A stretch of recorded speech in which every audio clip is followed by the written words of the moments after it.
everyone, it's Renee with Delaney Jane Cards. Welcome back to my channel. Today is an extra growing in Unity video from me.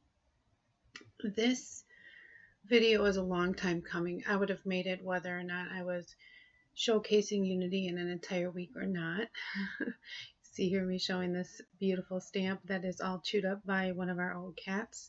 I was so mad when he did it, but he is no longer with us, so I treasure that little package. This stamp is no longer available on Unity's site. I checked. But I wanted to make a card because of how special this stamp is right here.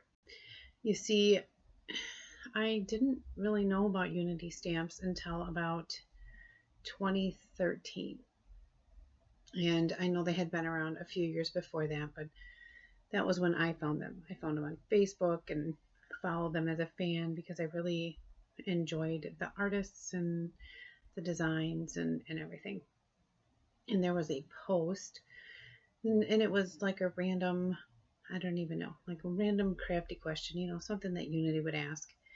And I ended up winning this stamp, which would be a great story in itself. But here's the deal. Here's why this video is going up today. Here's why this stamp is so incredibly special to me. It isn't just because it was the day that, you know, Unity saved me from things. It was the day that I became a huge fan of Unity. This stamp set, or this big stamp, I won it in 2013 between October 22nd and November 1st. Don't remember the exact day, but I'm going to tell you that it was one of those 10 days. And the reason I remember that is my daughter Delaney was born on October 22nd, 2013, and she had a heart condition. And when they were trying to repair that heart condition, she ended up, there was a medical error during that procedure, and her heart was perforated, and she ended up in Children's Hospital in the CICU, the Cardiac Intensive Care Unit. And that resulted in me traveling back and forth to Children's Hospital, which is about 40 minutes or so from my house, so not super far. It resulted in me traveling back and forth, and at the time that I won this stamp, I had forgotten. I had even commented on their post. I was lost in my little world of watching my daughter struggle and be on machines and craziness. And they contacted me and said that I had won, and I just couldn't believe it. First of all, I never won anything. And second of all, to have this moment of pure and utter joy over a rubber stamp in the middle of all of this that I had going on was a necessary break for my mind and my soul and everything. So like I said, this stamp isn't available anymore. They have lots of stamps that you could probably do something similar with. So that's why I'm making a happy birthday card with this. That's why I'm including it as an extra video. It would have just been one of my videos, one of my Growing in Unity posts, but it's not available. So anyway, a few days after I won this, my daughter did pass away, and then I received this beautiful stamp in the mail from a company that I had just found, and it made me really fall in love with them as a company. I really didn't know much about their images. I think I probably had picked up an itty bitty stamp at like a craft fair, craft show or something at one time, which is probably how I found their Facebook page to begin with. But this is the very first stamp that I ever won, and it's the very first stamp that I ever got directly from Unity.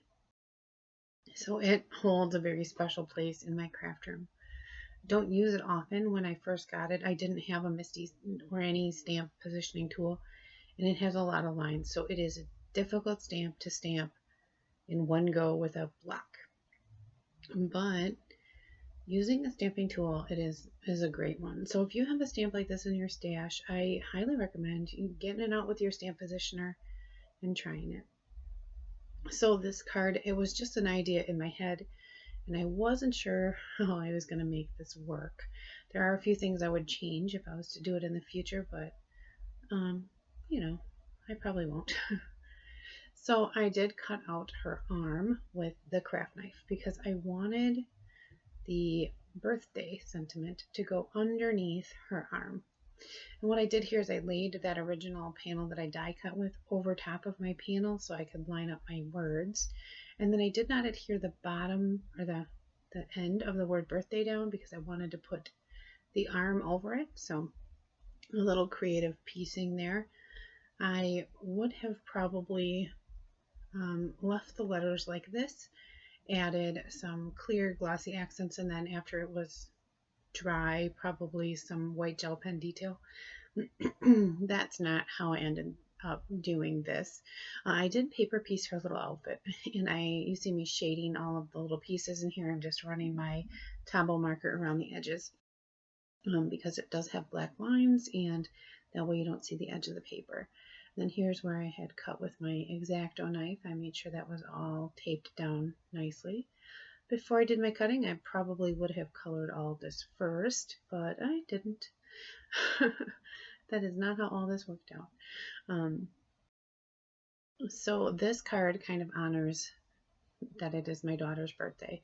She would be 6 today, and we miss her terribly. And if anybody has lost a child, my heart goes out to you because you just are never the same. And don't be hard on yourself about it. It's a very hard thing. So here I did my card base. I creased it, and when I cut my panel, I cut a little black panel to frame it, and then I made sure that there was a white border. I thought this looked more like art and less like a card. And this is where, I don't mind how this turned out, but I probably wouldn't have done this. I kind of wanted it to look like graffiti on the wall because she's got spray cans in her hand, and I got my crystal drops out, and I didn't realize how metallic that purple one was. First of all, you can't really see the lines underneath, which is why I did the die cutting the way I did, because I wanted the brick lines to show up so you could tell that it was on the wall. And then this aqua color that I use here, it is so thick. I need to find a solution for that. I think somebody said distilled water. I don't know. I need to look on the Tonic website because I don't want to not use it because I spent my money on it, but it's so thick I have a hard time using it. So here I did kind of coordinating splatters around the parts that she would have used certain colors. And then the blend on that happy wasn't making me happy. So I used my clear Nuvo drops to go over it. Thought maybe it would like smooth it out some. I didn't go over the birthday because that one looked like fine. It didn't have that blue in it, so it didn't matter too much. So that is my card, my extra card in honor of my daughter. Here's some close-up shots. Now this is being posted on the 22nd of October, which is her birthday. You can click on the coordinating blog post. It will also be included in Unity's giveaway. Their company is great. Please check them out. I would love to hear your comments on this card. Do you do kind of intricate things where you start out with just kind of an idea? And as always, give cards generously. Thanks for stopping by, and have a great day.